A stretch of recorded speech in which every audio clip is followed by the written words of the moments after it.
Hindi raw kinonsulta ang lokal na pamahalaan ng Capas Tarlac kaugnay sa pagtatayo ng industrial hub para sa Pax Silica Initiative ng Amerika. Ayon po yan sa alkalde ng Capas na humarap sa pagdinig ng Senado. Bukod po sa maapektuhang mga sakahan at tirahan, mangangamba rin ang mga katutubo sa posibleng epekto ng proyekto sa libingan ng kanilang mga ninuno. Saksi si Sandra Aguinaldo. Pinsala sa mga lupain, kalikasan at kabuhayan. Ilan lang yan sa mga pinangangambahang epekto ng planong pagtatayo ng industrial hub na nakafocus sa artificial intelligence sa Capas Tarlac sa ilalim ng Pax Silica Initiative ng Amerika. Kaya tinututulan ito ng ilang grupo. Kanina, pinatawag sa Senado ang ilang opisyal ng gobyerno para mabigyang linaw ang mga issue. Ayon sa Business Conversion and Development Authority o BCDA, nasa 75 pamilya lang ang maapektuhan nito. Bagay na itinanggi ng kinatawa ng Indigenous Peoples Community. Ang census namin talaga doon sa Sapang Kawayan, asa 1,000 kami. So ngayon lang po kasi nakikita ng BCDA na 14 house lang kami. 2013 pa po yung census nila. Ang pinag-uusapan lang po kasi natin na 75 houses, isang sitio lang po na nasa loob po ng mismong proposed Pax Silica site. Pero yung pong perimeter po nung pinakita nilang Pax Silica site, dalawa pong IP communities ang katabi. And of those dalawang IP communities, 182 farmers po will be displaced. Idinadaing din nila na maapektuhan ang libingan ng kanilang mga ninuno. Paano po yung tinayo namin simbahan doon? Kaya po ayaw namin umalis doon dahil andun din po yung burial ground ng mga kanunuan namin. Opo. Well, yan ho yung mga kailangan po natin. Yung po ang pinaninindigan namin, kaya ayaw namin pong umalis doon. Ang barangay naman po kasi nila malaki, so hindi po sila aalis sa barangay nila. So iuusap lang po sila konti. Kung meron pong plot doon, may sementeryo tayo doon. Ba't hindi, di ba? Sabi nga po ni Senator Amy, yung mga burial ground, hindi ho dapat talaga ginagalaw yan, no? Baka kung ma-identify naman, baka pwede tayo mag-maintain ng IP cemetery sa gitna ng facility. Ang sabi pa ng Capas LGU, walang nangyaring konsultasyon. Wala pong nangyaring consultation. Ang nangyari lang po, I remember, June 22, in-invite po kami for a meeting without specifying ano po yung agenda. Nangako naman ng BCDA na pupulungin nila ang mga opisyal ng Tarlac at buong Regional 3. Sa 19 po, ang meeting ay buong Tarlac na po. Sa 26 po, lahat ng governors na po, mayors sa Region 3. So meron po kaming, nakikipagtulungan po kami sa mga governors. So sila po ang nagbigay ng mga dates na. If we want this to succeed, we have to have the support, di ba, of those who will be affected by it. Pagtitiyak ng BCDA, may maayos na paglilipatan sa mga maapektuhan. Babayaran din daw ang mga magsasaka. Bibigyan ng financial assistance na 300,000 per hectare. At tanggap na yun ng mga farmers. Nilinaw din ng DTI at BCDA na hindi data centers ang itinatayo kundi manufacturing plants. May mga nababahala kasi na kung magkakaroon ng malalaking data center sa lugar, kailangan ito ng maraming tubig para sa cooling ng mga server nito. Ang akala po ay data center. Hindi po, it will be the components that go into the data center. So manufacturing po ito. Manufacturing po, yung dun sa Clark. Gagawa rin daw sila ng sariling source ng tubig at kuryente at hindi makikihati sa supply na kailangan ng populasyon. Ang tinitingnan po namin dito, yung mga waterways, mga ilog, kasi umaagos lang po yung tubig doon. Sa isang ilog pa lang po yung tiningnan namin na sapat na po ay yung Bangot River. Inaaral na rin po ngayon yung desalination. Kasama rin po yon na titingnan ng mga investor na to yung desalination kasi sobra-sobra, wala na pong tayong problema kung sa dagat po manggaling naman. Ayon kay Senate President Sherwin Gatchalian, magandang oportunidad para sa bansa ang Pax Silica, pero dapat masagot din ng gobyerno ang mga batikos tungkol dito. Ako personally, sinusuportahan ko itong Pax Silica, pero marami rin po akong kondisyon at caveats. Nakikita ko na ito ay isang once-in-a-lifetime opportunity para sa ating bansa. Kung hindi ho ito papasok sa ating bansa, sigurado po ako papasok to sa Vietnam, papasok to sa Thailand, sa Indonesia. Ibang bansa ho ay tatanggapin ho ito. Isa po sa pinakamalaking kabutihan noon nito, yung almost 200,000 na direct jobs na malilikha nitong initiative na ito. During the construction phase, almost mga 800,000 jobs ang pwede pong mabigyan dito po sa lugar na ito. Ang investments malaki rin, almost $70 billion ang investments po dito sa initiative na ito. Hindi rin daw dapat maisakripisyo ang ating soberenya. Dapat po itong initiative na ito ay sang-ayon po sa ating sang-ayon sa ating saligang batas at sang-ayon po sa ating local laws. Wala pong compromise ho dyan. Hindi ho natin pwede isa lang alang po ang ating sovereignty o soberenya. Sabi naman ni Senadora Amy Marcos, dapat tutukan ang gagawing kasunduan ng Pilipinas at Amerika. Sagot ng BCDA, nag-uusap pa lang sila at wala pang nilalagdaang kasunduan. Wala naman tututol sa Pax Silica kung ito ay magbibigay ng karagdagang hanap buhay at kaunlaran para sa ating bansa. Hindi lamang dun sa 3 probinsya, kundi sa lahat. Ngunit, ako'y abalang-abala sa linalaman nitong sinasabing framework. Kasi ito may kinalaman na sa ating soberanya at sa jurisdiction. Andito, very clearly, all kinds of issues na pinoproblema ko, no? Git din ng ilang senador, dapat matiyak ng gobyerno na wala silang tinatago sa publiko at walang lalabaging anumang batas bilang kapalit ng inaasam na malaking investment sa bansa.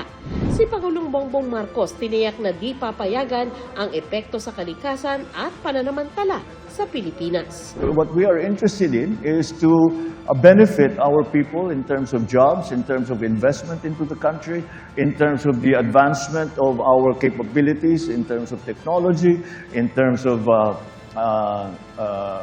training, reskilling. Ako si Sandra Aguinaldo, ang inyong saksi.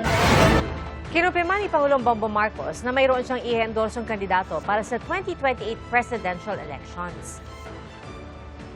I will certainly endorse a candidate in the 2028 elections. Who that is, I cannot tell you because even I don't know. So, maaga pa eh. It's a little early for that. And we don't know. We only have, so far, we have only one person who has thrown their hat in the ring. Sabi niya sa pagharap sa grupo ng foreign journalists, ang i-endorso niya ay yung magpapatuloy ng pagsugpo sa korupsyon. Hindi raw siya nag-aalala sa mga naglilitawang survey. Sa kaparehong pagtitipon, natanong ang Pangulo tungkol sa binanggit niya sa SONA na malapit na ang paghahain ng kaso laban sa kanyang pinsan na si dating Speaker Martin Romualdez kaugnay na issue sa flood control projects. Ayon sa Pangulo, ipinauubayan niya ito sa Ombudsman. At nang tanungin tungkol sa hindi pa raw bayad na estate tax ng pamilya Marcos, tugon ng Pangulo, mga abogado na lamang nila ang bahala sa issue. Tinawag ni Defense Secretary Gibo Teodoro na pamba-blackmail at extortion ang pag-aresto sa mahigit 100 Pilipino sa China. Lumabas po sa pagdinig ng Senado na nagbabala umano ang isang kinatawan ng Chinese Embassy tungkol sa pag-aresto sa mga Pilipino kung hindi palalayain ang halos 70 Chinese national na hinuli sa Pilipinas kamakailan. Saksi si JP Soriano. Nakikipag-ugnayan na raw ang Department of Foreign Affairs sa Philippine Embassy sa Beijing kaugnay ng anunsyo ng Chinese Foreign Ministry na mahigit 100 Pilipino ang inaresto o inaksyonan dahil sa illegal umanong pagtatrabaho o paninirahan sa China. Sabi ng DFA, inaalam na nito ang eksaktong bilang ng mga inarestong Pinoy, ang dahilan bakit sila inaresto, pati na ang kanilang kalagayan. Nais nilang matiyak na mabibigyan sila ng due process at matulungan kung kailangan. Pero lumabas sa pagdinig sa Senado kahapon ang isa umanong pagbabanta ng China. Ayon kay Presidential Anti-Organized Crime Commission Executive Director Benjamin Acorda Jr., pagkatapos ng raid, pumunta sa kanyang tanggapan ng mga kinatawan ng Chinese Embassy sa Pilipinas at nagbabala na posible umano nilang arestuhin ang mga Pilipino sa China kung hindi raw palalayain ng Pilipinas ang mga naarestong Chinese national. During their visit to my office, Madam Chair, yan ang isang masakit.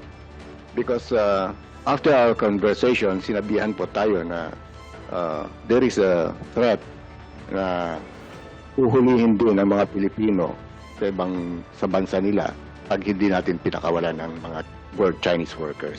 Ang tinutukoy nila ang 69 na naarestong mga Chino nang i-raid ng mga otoridad noong Mayo ang isang steel manufacturing facility sa Misamis Oriental. Wala kasi silang work permit para magtrabaho sa Pilipinas. Not something to be appreciated at all. Yung ganyang mga banta of simple retaliation para sa legitimate law enforcement operations. Si Defense Secretary Gilberto Gibo Teodoro Jr. naman, tinawag na blackmail at extortion ang ginawa ng China na pag-aresto sa mga Pilipino. Kinundena rin niya ang umano'y pagtatangka ng China na manghimasok sa law enforcement process ng Pilipinas at ang anyay blatant blackmail laban sa mga Pilipino. Hinihingan pa namin ng pahayag ang Chinese Embassy kaugnay sa issue, pero nakausap ng GMA News ang isang opisyal ng China sa kondisyong hindi siya papangalanan. Sabi niya ang ginawang aksyon laban sa mahigit 100 na Pilipino sa China ay maituturing na warning pa lang. Posible raw kasing lalo pang maghigpit ang China laban sa mga Pilipinong iligal na nagtatrabaho o overstaying na sa Hong Kong at Macau. Lalo na raw kung magpapatuloy ang tensyon sa pagitan ng Pilipinas at China. Sa datos ng gobyerno ng Pilipinas, aabot sa mahigit 230,000 na Pilipino ang nagtatrabaho sa Hong Kong at Macau, pero hindi pa tiyak kung gaano karaming Pilipino ang may tuturing na undocumented o overstaying sa Hong Kong at Macau na ituturing na Special Administrative Region ng China. Ako po si JP Soriano, ang inyo saksi. Umaaray ang mga magsasaka dahil sa pagkasira ng mga kalsada, bunsod ng mga pagguho ng lupa sa Benguet. Bukod sa delikado ang biyahe, apektado ang presyo ng kanilang ani na bumababa ang kalidad sa tagal ng biyahe. Saksi si Von Aquino. Malalaking bitak sa kalsada ang tumambad sa amin habang nag-iikot sa Barangay Paway sa Atok, Benguet. Kabi-kabilang landslide ang naitala roon dahil sa walang humpay na ulan dulot ng habagat. Mga kapuso, ganito po katindi ang epekto ng walang tigil na pag-ulan dito po sa Barangay Paway, Atok, Benguet. Kung makikita ho ninyo, nagkaroon na po ng landslide dito na may kasamang mga bato. Gumuho na rin po yung bahagi na yun ng bahay na ginagawa. Pero ang mas matindi ho dyan, nawasak po itong kalsada dito na itinuturing pa naman na farm to market road na kailangan pa naman po ng mga magsasaka ngayon para makapagbaba sila ng gulay sa La Trinidad, Benguet. At yun pong nawasak na bahagi na yun ng kalsada ay tumuloy-tuloy ho yan pababa dun ho sa mga taniman ng gulay. Stop and go ang traffic sa Halsema Highway dahil sa mga rock slide at landslide. Kaya humaba ang pila ng mga sasakyan na karamihan ay nagbabiyahe ng gulay pababa sa La Trinidad. Patuloy ang clearing operations. Pero hindi lang ang peligro ng landslide ang problema ng mga nagbabagsak ng gulay sa La Trinidad Vegetable Trading Post. Napapahaba ang biyahe kaya bumababa rin ang kalidad ng gulay pagdating nila sa bagsakan. Ang magsasakang si Fermin na ibenta na lang sa halagang 8 piso ang sanay 20 piso kada kilo na repolyong ani nila. Second class na raw kasi ito kung ituring dahil hindi nagaanong sariwa. Kaya hindi sigurado kung mababawi niya ang 50,000 pisong puhunan. Hindi po maganda yung daan. Medyo lubak-lubak yung dinadaanan namin. May slide. Hindi po maganda yung daan. Mahirap yung mga sasakyan namin. Pagdating sa mga trader, binili ang mga repolyo sa halagang 10 piso. Ang first class o pinakasariwa na repolyo nasa 20 hanggang 35 piso. Binalot ng papel ang mga repolyo para hindi mabulok habang binabiyahe patungong Metro Manila at Bulacan. Maraming landslides, kaya ang gulay nagpa-fluctuate yung presyo. Imbis na green siya, magiging second class na kasi nga napila siya, tapos mga basa pa. Siyempre masisira yung gulay. Ayon sa Office of Civil Defense, tinatayang nasa mahigit 347 milyon pesos ang halaga ng pinsala sa agrikultura dahil sa epekto ng habagat at mga bagyong Luis at Maymay. Iniinda rin hanggang ngayon ang matinding pagbaha sa ilang bahagi ng Northern Luzon. Sa Pangasinan, mahigit 1,000 pamilya ang nananatili sa iba't ibang evacuation center. May pagbaha pa rin sa 79 na barangay sa lalawigan. Noong mga nakaraang araw po, sir, may mga nilagnat. Kina-isolate po namin sila sa second floor. Tapos, binigyan ng gamot, ni-referred sa doktor. Tapos, minonitor namin continuous every 6 hours. Patuloy naman ang paglilinis sa mga paaralang pinasok ng tubig, gaya sa West Central Elementary School sa Dagupan City. Pero may mga paaralang lubog pa rin gaya ng Dagupan City National High School. Sa Zambales, 5 flood control project ang napinsala dahil sa mga bagyo at habagat. Kabilang dito ang mga flood control project sa mga bayan ng Santa Fe at Botolan. Sa Botolan pa rin sinagip ang 9 na crew member ng isang tugboat. Ayon sa MDRRMO, nagkaroon ng butas ang tugboat kaya minabuti ng crew na isadsad ito sa baybayin. Nasa maayos na silang kondisyon. Mula rito sa Atok, Benguet, ako si Von Aquino, ang inyong saksi